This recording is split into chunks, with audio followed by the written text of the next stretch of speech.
Irridu noffru edukazzjoni xierqa lill-istudenti ta' St. Albert mingħajr ma niġu intimidati jew nitqiesu bħala tradituri minn grupp żgħir ta' għalliema oħra fl-istess kulleġġ illi għandhom femijiet differenti. Hija din id-dikjerazzjoni li saret permezz ta' ittra mibgħuta minn numru ta' edukaturi u ħaddiema tal-kulleġġ St. Albert illi spjegaw bla tlaqliq kif bħalissa qed issir ħsara kbira minn grupp żgħir ta' għalliema illi m'għadhomx jiffurmaw parti mill-komunità bilan li titfarrak u tikkollassa s-sistema edukattiva f'din l-iskola. L-ittra tagħmel allegazzjonijiet ibsin dwar kaos u kollas totali fil-kulleġġ fejn ġie spjegat kif qed jiġu instigati l-istudenti biex jiktbu messaġġi waħluhom mal-ħitan tal-iskola.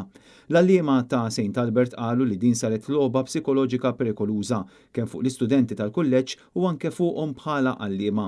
Huma tkellmu dwar il-ħsara li qed ikomplu jagħmlu l-eks għalliema minn barra l-kulleġġ b'dik illi fissru bħala pika żejda tal-aħna u l-huma. Apparti minn hekk l-għalliema qalu li kemm Aaron Zara kif ukoll Horace Gawci, il-kap il-ġdid tas-sekondarja, huma persuni kompetenti ħafna u ma jinsabu kuntenti bit-tmexxija tar-rettur, però qalu li ma jistgħux jitkellmu fl-apert minħabba biża' ta' intimidazzjoni.